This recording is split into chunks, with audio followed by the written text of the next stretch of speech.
Class 12ৰ তোমালোকে এইবাৰ 2026ত যিসকলে এইচএছ ফাইনেল দিবা তেওঁলোকৰ বাবে ভিডিঅ'টো বহুত ইম্পৰ্টেণ্ট হয়। এইটো আজি ইয়াতে 2024ৰ যিটো তোমালোকৰ অসমীয়া বা এছামিজ যিটো কুৱেশ্যন আহিছিল সেইটো সকলোবোৰ এনচাৰ ইয়াতে আলোচনা কৰা হ'ব। ইয়াৰ পৰা তোমালোকে গম পাবা যে তোমালোকৰ পৰীক্ষাত বা ফাইনেল এইচএছ ফাইনেলত কেনেকুৱা ধৰণৰ কুৱেশ্যনবোৰ আহে। ঠিক আছে, 1 মাৰ্কছৰ কিমান কুৱেশ্যন থাকে, 2 মাৰ্কছৰ কেইটা কুৱেশ্যন আহিব, 5 মাৰ্কছৰ কেইটা কুৱেশ্যন থাকে। চ' এইবোৰ সকলো বস্তু ইয়াৰ পৰা তোমালোকে গম পাবা, কাৰণ প্ৰতিবাৰ কুৱেশ্যন পেটাৰ্ণটো ছেমে থাকে, খালি কুৱেশ্যনবোৰ চেঞ্জ কৰি দিয়ে। ঠিক আছে, আৰু তোমালোকে দেখিবা যে আমাৰ এইচএছ ফাইনেল যিটো আছে, তো ইয়াতে কি হয়, ইয়াতে কুৱেশ্যনবোৰ 1 ইয়াৰ গেপ দি আহে। যেনিবা কোনো এটা কুৱেশ্যন যদি 2024ত আহিছিল, তো সেই কুৱেশ্যনটো আৰু 25ত অহাৰ বহুত কি আছে, মানে চান্স বহুত কম। তো সেম কুৱেশ্যনটো আৰু 1 বছৰ গেপ দি মানে 2026ত সেই কুৱেশ্যনটো অহাৰ চান্স থাকে। সেইকাৰণে মই 2024ৰ যিটো কুৱেশ্যন পেপাৰ আছে সেইটো ইয়াতে আজি সলভ কৰিম আৰু লগতে এক্সপ্লেইন কৰি দিম তোমালোকক এনচাৰবোৰ। চ' তোমালোকে ভিডিঅ'টো কণ্টিনিউ চাবা। ঠিক আছে, তো তোমালোকৰ ফাৰ্ষ্ট যিটো কুৱেশ্যন আহিছিল 2024ত, ইয়াতে কি কৈছে, তলৰ যিকোনো সাতটা প্ৰশ্নৰ উত্তৰ দিয়া। ঠিক আছে, ইয়াতে টোটাল 9টা মান কুৱেশ্যন আছে, তাৰ ভিতৰত আমাক 7টাহে লিখিব কৈছে। তো ফাৰ্ষ্ট কুৱেশ্যন যিটো আহিছিল, মোৰ মাতৃমুখ দৰ্শন পাঠটিত উল্লেখ থকা BNR মানে কি? ঠিক আছে, তো কুৱেশ্যনটো এইটো ফুল ফৰ্ম সুধিছে। চ' মোৰ মাতৃমুখ দৰ্শনত তোমালোকে এই কুৱেশ্যনটো মানে এনচাৰটো আছে। চ' BNR মানে কি আছিল? বেংগল নাগপুৰ ৰেল। এইটো এটা ৰেলৰ নাম দিছে, ফুল ফৰ্মত দিছে, মানে শ্বৰ্ট ফৰ্ম দিছে, ফুল ফৰ্ম লিখিব দিছে। ঠিক আছে, কুৱেশ্যনটো ভিতৰৰ পৰা আহিছে। তাৰপিছত কুৱেশ্যনটো আছে, খ নম্বৰ কুৱেশ্যনটো আছে, অমৰ তীৰ্থ কোনখন পুথিৰ ভাৱানুবাদ? অমৰ তীৰ্থ অমৰ খায়ামৰ ৰুবায়তৰ ভাৱানুবাদ। ঠিক আছে, তাৰপিছৰ কুৱেশ্যনটো কি কৈছে, গ নম্বৰটো, যে আনন্দৰাম বৰুৱাই কলিকতাৰ কোনখন কলেজৰ পৰা আইন স্নাতক ডিগ্ৰী লাভ কৰিছিল? এইটো হ'ব কলিকতাৰ প্ৰেচিডেঞ্চি কলেজৰ পৰা। ঘ নম্বৰটো আছে, গজেন্দ্ৰ চিন্তামণি কি ভাষাত লিখিত পুথি? গজেন্দ্ৰ চিন্তামণি সংস্কৃতৰ ভাষাত লিখিত পুথি। তাৰপিছত আছে ঙ নম্বৰটো, তত্ত্বৰীয় উপনিষদৰ প্ৰথম উপদেশটো কি? তত্ত্বৰীয় উপনিষদৰ প্ৰথম উপদেশটো কি আছিল? ইয়াতে আছে সত্য আৰু ধৰ্ম, অৰ্থাৎ সত্য ক'বা আৰু ধৰ্ম আচৰণ কৰিবা। এইটো হৈছে উপনিষদৰ উপদেশ। তাৰপিছত 4 নম্বৰটো আছে, চিঠি গল্পটি শিলভদ্ৰৰ কোনখন সংকলনৰ পৰা লোৱা হৈছে? চ' এইটো হ'ব এনচাৰটো, চিঠি আৰু অন্যান্য গল্পৰ সংকলনৰ পৰা লোৱা হৈছে। 6 নম্বৰটো আছে, ব্ৰজেন বৰুৱাই বিদেশী কাহিনী এটাৰ ভেটিত নিৰ্মাণ কৰা হাস্যৰত্মক ছবিখনৰ নাম কি? চ' এইটো ভিতৰৰ পৰা কুৱেশ্যন দিছে, এইটো সেটো বহুতো। এইটো দিছে তোমালোকৰ যিটো তোমালোকৰ চেপ্টাৰ আছে, চলচ্চিত্ৰ যিটো চেপ্টাৰ আছে, তো সেইটোৰ পৰা দিছে। তাৰপিছত জ নম্বৰ কুৱেশ্যনটো আহিছিল, বৰ্তমান যুগটো কিহৰ যুগ? কুৱেশ্যনটো এইটো ইজি আছে, যে বৰ্তমান যুগটো বিজ্ঞানৰ যুগ। তাৰপিছত আছে ঝ নম্বৰটো, বসন্ত ৰোগ কোনগৰাকী দেৱীৰ ৰোগত হোৱা বুলি মানুহে বিশ্বাস কৰিছিল? তো বসন্ত ৰোগ শীতলা দেৱীৰ ৰোগত হোৱা বুলি মানুহে বিশ্বাস কৰিছিল। চ' ইয়াতে টোটাল 9টামান কুৱেশ্যন আলোচনা কৰা হৈছে। চ' তাৰ পৰা আমাক 7টাহে লিখিব দিছে। চ' তোমালোকে কুৱেশ্যনবোৰ দেখিলে গমেই পোৱা যে বহুত ভিতৰৰ পৰা আহিছে। কেৱল 2টা বা 3টা কুৱেশ্যনেই আমাৰ মানে ডাইৰেক্ট কিতাপৰ পৰা কুৱেশ্যন দিছে, আৰু গোটেই কি হৈছে ভিতৰৰ পৰা দিছে। তো এনেকুৱাই ছেম কুৱেশ্যন পেটাৰ্ণটো আমাৰ 2026ত থাকিব।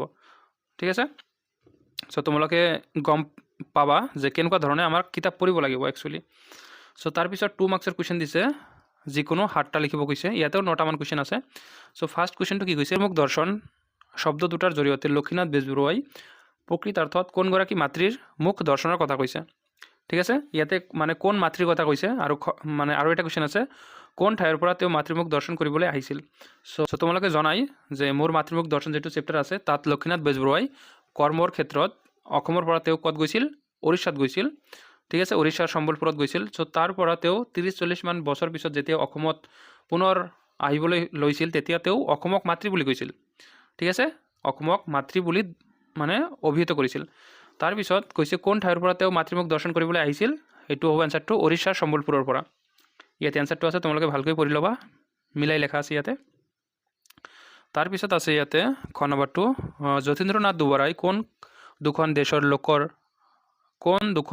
দেশৰ লেখকৰ ৰচনাৰ আমোলত কথা কবিতা ৰচনা কৰিছিল? চ' এইটো হ'ব আফ্ৰিকা আৰু ৰুছ দুখন দেশৰ। ঠিক আছে, তাৰপিছত আছে গ নম্বৰ কুৱেশ্যনটো, আনন্দৰাম বৰুৱাই কিয় চিৰকুমাৰ ব্ৰত অৱলম্বন কৰিছিল? সো এই কুৱেশ্যনটো বহুত ষ্টুডেণ্ট বুজি নাপায় যে চিৰকুমাৰ ব্ৰত মানে কি। চিৰকুমাৰ ব্ৰত মানে তোমালোকে এইটো এনেকৈ মনত ৰাখিব পাৰা যে যেতিয়া মানুহে বিয়া আৰু সংসাৰ নাপাতি জীৱন যাপন কটাই দিয়ে তাকেই তেতিয়া কি বুলি কোৱা হয় চিৰকুমাৰ ব্ৰত। সো এনচাৰটো কি হ'ব, আনন্দৰাম বৰুৱা নিজৰ কাম আৰু জ্ঞান চৰ্চাত অত্যন্ত আগ্ৰহী আছিল। তেওঁ পঢ়া শুনা আৰু কৰ্মই জীৱনৰ মূল লক্ষ্য হিচাপে লৈছিল। সাংসাৰিক জীৱন আৰু বিবাহৰ কথা ভাবিবলৈ তেওঁৰ ওচৰত সময় আৰু আগ্ৰহ নাছিল, সেইকাৰণে তেওঁ চিৰকুমাৰ ব্ৰত অৱলম্বন কৰিছিল। সো 2 মাৰ্কছৰ কাৰণে এনচাৰটো ইনাফ, এইখিনি লিখিলে হৈ যাব। তাৰপিছত ঘ নম্বৰ কুৱেশ্যনটো কি দিছে, অসমীয়া হাতে লিখা দুখন সচিত্ৰ পুথিৰ নাম লিখা।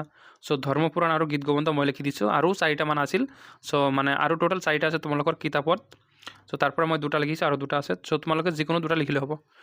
তাৰপিছত 9 নম্বৰটো কৈছে প্ৰকৃত বৈৰাগী কোন, বা এইটো তোমালোকৰ কুৱেশ্যনটো চেঞ্জ কৰি দিব পাৰে, বৈৰাগী নিদি কি দিব বৈৰাগ্য কোন, প্ৰকৃত বৈৰাগ্য কোন। এনচাৰটো ছেম হ'ব।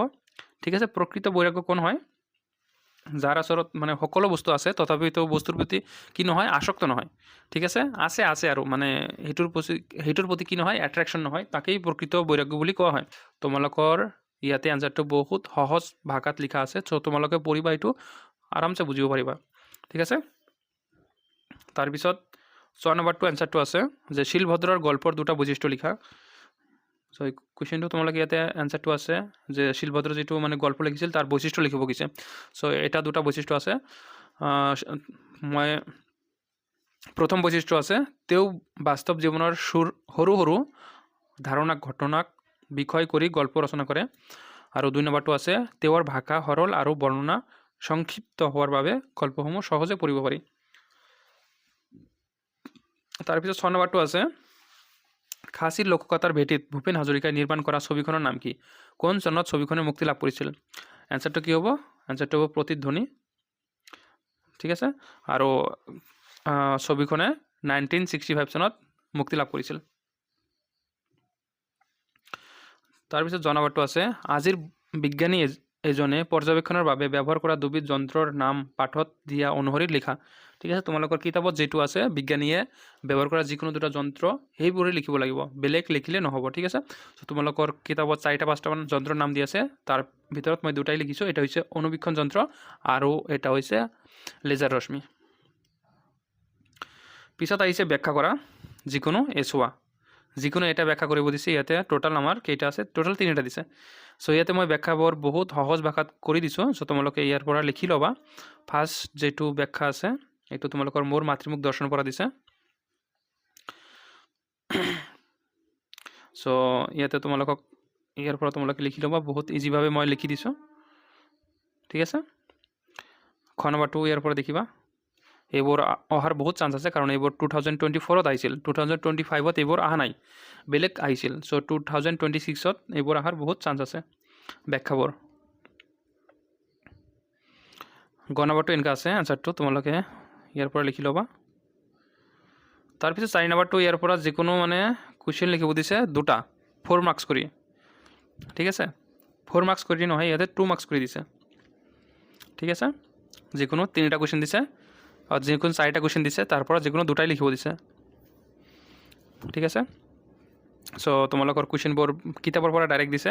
4 আশ্ৰম বুলিলে কি বুজা, বৈজ্ঞানিক মানসিকতাই সমাজৰ প্ৰকৃতিত কেনেদৰে অৰিহণা যোগায় বা আগবঢ়ায়। তো এইবোৰ ইয়াতে মই আলোচনা কৰা নাই বা লিখা নাই ডাঙৰ কুৱেশ্যন বাবে। চ' তোমালোকে এইবোৰ কিতাপৰ পৰা লিখি ল'বা, ডাইৰেক্ট কুৱেশ্যন আছে কিতাপত। 5 নম্বৰ কুৱেশ্যনটো দিছে যে মাধৱদেৱৰ বৰগীতৰ প্ৰধান বৈশিষ্ট্য লিখা। তোমালোকৰ ইয়াতে এনচাৰটো বহুত সহজ ভাষাত লিখা আছে। চ' তোমালোকে পঢ়িবা, এইটো আৰামছে বুজিব পাৰিবা। ঠিক আছে, তাৰপিছত 6 নম্বৰটো এনচাৰটো আছে যে শিলভদ্ৰৰ গল্পৰ 2টা বৈশিষ্ট্য লিখা। চ' এই কুৱেশ্যনটো তোমালোকে ইয়াতে এনচাৰটো আছে যে শিলভদ্ৰ যিটো মানে গল্প লিখিছিল তাৰ বৈশিষ্ট্য লিখিব গৈছে। চ' এটা 2টা বৈশিষ্ট্য আছে। মই প্ৰথম বৈশিষ্ট্য আছে, তেওঁ বাস্তৱ জীৱনৰ সৰু সৰু ধাৰণা ঘটনাক বিষয় কৰি গল্প ৰচনা কৰে। আৰু 2 নম্বৰটো আছে, তেওঁৰ ভাষা সৰল আৰু বৰ্ণনা সংক্ষিপ্ত হোৱাৰ বাবে গল্পসমূহ সহজে পঢ়িব পাৰি। তাৰপিছত 6 নম্বৰটো আছে, খাচীৰ লোককথাৰ ভেটিত ভূপেন হাজৰিকাই নিৰ্মাণ কৰা ছবিখনৰ নাম কি, কোন চনত ছবিখনে মুক্তি লাভ কৰিছিল। এনচাৰটো কি হ'ব, এনচাৰটো হ'ব প্ৰতিধ্বনি। ঠিক আছে, আৰু ছবিখনে 1965 চনত মুক্তি লাভ কৰিছিল। তাৰপিছত জনাবাৰটো আছে আজিৰ বিজ্ঞানী এজনে পৰ্যবেক্ষণৰ বাবে ব্যৱহাৰ কৰা দুবিধ যন্ত্ৰৰ নাম পাঠত দিয়া অনুসৰি লিখা। ঠিক আছে, তোমালোকৰ কিতাপত যেটো আছে বিজ্ঞানীয়ে ব্যৱহাৰ কৰা যিকোনো দুটা যন্ত্ৰ সেইবোৰে লিখিব লাগিব, বেলেগ লিখিলে নহ'ব। ঠিক আছে, তো তোমালোকৰ কিতাপত 4-5টামান যন্ত্ৰৰ নাম দি আছে, তাৰ ভিতৰত মই দুটাই লিখিছোঁ। এটা হৈছে অনুবীক্ষণ যন্ত্ৰ আৰু এটা হৈছে লেজাৰ ৰশ্মি। পিছত আহিছে ব্যাখ্যা কৰা যিকোনো এছোৱা। যিকোনো এটা ব্যাখ্যা কৰিব দিছে। ইয়াতে টোটাল আমাৰ কেইটা আছে, টোটাল 3টা দিছে। চ' ইয়াতে মই ব্যাখ্যাবোৰ বহুত সহজ ভাষাত কৰি দিছোঁ। চ' তোমালোকে ইয়াৰ পৰা লিখি ল'বা। ফাৰ্ষ্ট যেটো ব্যাখ্যা আছে এইটো তোমালোকৰ মোৰ মাতৃমুখ দৰ্শনৰ পৰা দিছে। চ' ইয়াতে তোমালোকক ইয়াৰ পৰা তোমালোকে লিখি ল'বা, বহুত ইজিভাৱে মই লিখি দিছোঁ। ঠিক আছে, খ নম্বৰটো ইয়াৰ পৰা দেখিবা। এইবোৰ অহাৰ বহুত চান্স আছে, কাৰণ এইবোৰ 2024ত আহিছিল, 2025ত এইবোৰ অহা নাই, বেলেগ আহিছিল। চ' 2026ত এইবোৰ অহাৰ বহুত চান্স আছে ব্যাখ্যাবোৰ। গ নম্বৰটো এনেকুৱা আছে, আনচাৰটো তোমালোকে ইয়াৰ পৰা লিখি ল'বা। তাৰপিছত 4 নম্বৰটো ইয়াৰ পৰা যিকোনো মানে কুৱেশ্যন লিখিব দিছে, 2টা 4 মাৰ্কছ কৰি। ঠিক আছে, 4 মাৰ্কছ কৰি নহয়, ইয়াতে 2 মাৰ্কছ কৰি দিছে। ঠিক আছে, যিকোনো 3টা কুৱেশ্যন দিছে আৰু যিকোনো 4টা কুৱেশ্যন দিছে, তাৰ পৰা যিকোনো 2টাই লিখিব দিছে। ঠিক আছে, চ' তোমালোকৰ কুৱেশ্যনবোৰ কিতাপৰ পৰা ডাইৰেক্ট দিছে। 4 আশ্ৰম বুলিলে কি বুজা, বৈজ্ঞানিক মানসিকতাই সমাজৰ প্ৰকৃতিত কেনেদৰে অৰিহণা যোগায় বা আগবঢ়ায়। তো এইবোৰ ইয়াতে মই আলোচনা কৰা নাই বা লিখা নাই, ডাঙৰ কুৱেশ্যন বাবে। চ' তোমালোকে এইবোৰ কিতাপৰ পৰা লিখি ল'বা। ডাইৰেক্ট কুৱেশ্যন আছে কিতাপত। 5 নম্বৰ কুৱেশ্যনটো দিছে যে মাধৱদেৱৰ বৰগীতৰ প্ৰধান বৈশিষ্ট্য লিখা। ঠিক আছে, কুৱেশ্যনটো বহুত ইজি হয় এইটো। মাধৱদেৱৰ বৰগীতৰ প্ৰধান বৈশিষ্ট্য হৈছে বাৎসল্য ভাৱৰ প্ৰকাশ। ঠিক আছে, বাৎস মানে কি, শিশু। তোমালোকে মাধৱদেৱক দেখিবা যে মাধৱদেৱৰ যিমানবোৰ বৰগীত আছে গোটেই কি হয়, শিশু কৃষ্ণক লৈ তেওঁ বৰগীতবোৰ লিখিছে। ক্লাছ 9তো আছে, ক্লাছ 10তো আছে, 11তো আছে। চ' সেইবাবে এইটো কি বুলি কোৱা হয়, এটা এটা বৈশিষ্ট্য। খ নম্বৰটো আছে অসমীয়া ভাষাত চুফী সাধকসকলৰ ভাৱধাৰা প্ৰথমে কোনগৰাকী কবিতাত প্ৰকাশ পাইছিল। এইটো হ'ব তোমালোকৰ মফিজুদ্দিন আহমেদ হাজৰিকাৰ। নিয়ৰৰ মালা গাঁঠি লৈ সোণোৱালী সাজেৰে কোনে আহি কবিক কৈছে। এইটো হ'ব ভগৱানে। ঘ নম্বৰটো আছে আলোকলে উঠি আহি কোনে বেলুমুৱা হৈ হাঁহে। এইটো এনচাৰটো হ'ব পদুম ফুলে। ঙ নম্বৰটো আছে কাঠমিস্ত্ৰী ঘৰ